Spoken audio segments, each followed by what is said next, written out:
राज्य में खिलाड़ियों को कितने प्रतिशत आरक्षण प्रदान किया गया है। अब इन दिनों खिलाड़ियों का मुद्दा चर्चा के अंदर है, तो एग्जाम में क्वेश्चन बन सकता है कि अपने राजस्थान में खिलाड़ियों को कितने परसेंट आरक्षण, 2% आरक्षण दिया जाता है। ये भी ध्यान में रखना, इन खिलाड़ियों में से जो 2016 के बाद जिन्होंने राष्ट्रीय स्तर की बात करें, इस राष्ट्रीय स्तर पर क्या जीता, गोल्ड जीता, उनको सरकारी नौकरी में आउट ऑफ टर्न जाकर के भी क्या दिया जाएगी, नौकरी दी जाएगी। और इन्हीं खिलाड़ियों की बात कही गई थी और कहा गया था कि यदि कोई ओलंपिक में मेडल लेके आएगा, अरे गोल्ड लेकर के आएगा तो 3 करोड़ दिए जाएंगे, सिल्वर मेडल लेके आएगा तो 2 करोड़ दिए जाएंगे, और ब्रॉन्ज मेडल लेके आएगा तो 1 करोड़ दिए जाएंगे। इसका मतलब है इस बार राजस्थान के कई खिलाड़ियों ने करोड़ों जीते हैं।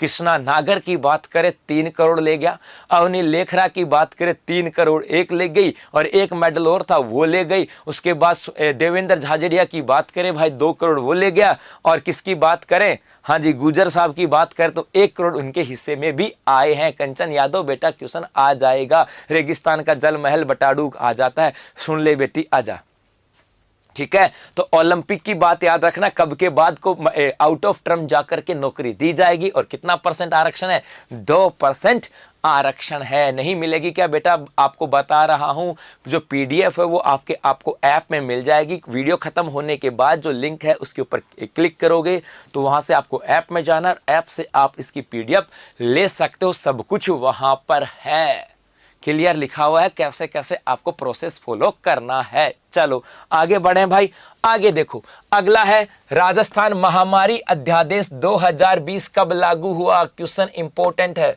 राजस्थान महामारी अध्यादेश 2020 कब लागू हुआ, तो ये 1 मई 2020 को लागू हुआ। और इसमें क्या सजा का प्रावधान था, तो कहा या तो 10,000 रुपए जुर्माना या क्या 2 वर्ष की सजा, 2 वर्ष की सजा का प्रावधान था। और एक मेरे भाई ये भी आपको ध्यान में रखना है, क्या ये भी ध्यान में रखना है कि 1 मई 2020 का जो अध्यादेश आया था या अधिनियम आया था, ये राजस्थान संक्रामक अधिनियम 1957 के स्थान पर है। किसके स्थान पर है, तो ये जवाब हो जाएगा राजस्थान संक्रामक रोग अधिनियम 1957 की बात करें, इसके स्थान पर लाया गया 1 मई 2020 से। क्लियर, वेरी गुड भाई। चलो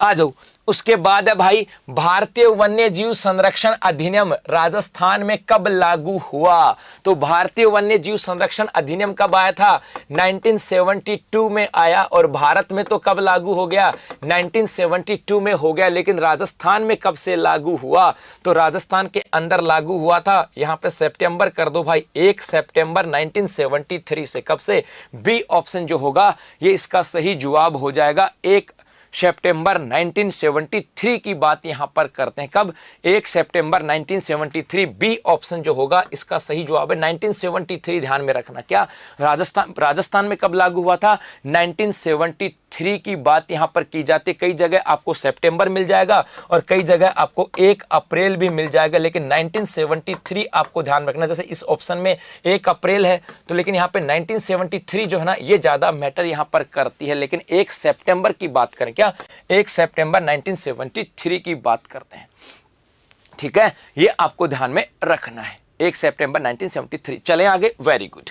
उसके बाद है, अगला है भारत लोक कला मंडल कहां पर स्थित है। भारत लोक कला मंडल की बात करें, ये कहां पर स्थित है भाई, भारत लोक कला मंडल की बात करें कहां पर स्थित है।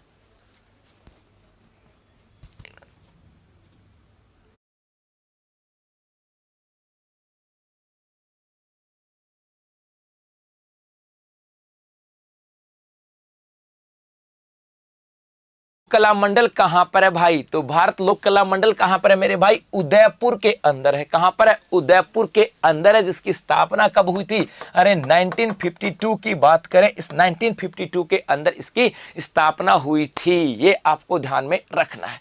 चलो उसके बाद अगला क्वेश्चन है, बारडोली की नटराज शिव मूर्ति किस शैली में बनी है। साहब बारडोली की नटराज की शिव मूर्ति चर्चा के अंदर है, क्यों, क्योंकि चर्चा में इसलिए थी कि वर्ष 1998 में ये क्या हो गई थी, चोरी हुई थी। और उसके बाद कहां चली गई, ये चली गई थी इंग्लैंड के अंदर, और उसके बाद इंग्लैंड से वापस लाई गई है, इसलिए चर्चा के अंदर थी। बारडोली की नटराज शिव मूर्ति, और ये कौन सी शैली में है, तो जवाब हो जाएगा सर ये प्रतिहार शैली की बात करें, कौन सी में है, प्रतिहार शैली की बात हो जाती है।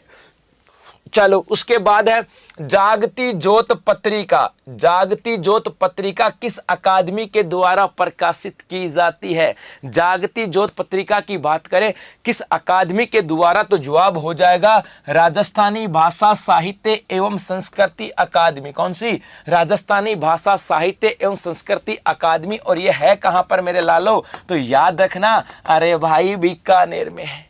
कहां पर है, अरे बीकानेर में, जिसकी स्थापना कब हुई थी, अरे भाई 1983 में हुई थी। और इसके द्वारा पत्रिका कौन सी आती है, जागती ज्योत की बात की जाती है। और कैसी पत्रिका है, तो ये मासिक पत्रिका आती है। ये कई बार एग्जाम में पूछा गया है।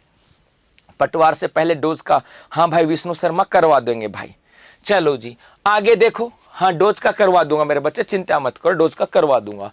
ऐसा ही से पहले हस्तशिल्प निर्यात संवर्धन परिषद की स्थापना कब की गई, हस्तशिल्प निर्यात परिषद संवर्धन की, हस्तशिल्प निर्यात संवर्धन की बात करें, इसकी परिषद जो है इसकी स्थापना कब की गई, इसका उद्देश्य क्या था, राजस्थान में जो हस्तशिल्प की जो वस्तुएं होते ना, इसका निर्यात करना इसका उद्देश्य था। और इसकी स्थापना कब की गई, 1986-87 के अंदर। और हाल ही में इसके द्वारा जोधपुर के अंदर एक ट्रेड फैसिलिटी सेंटर का उद्घाटन भी किया गया है। क्लियर।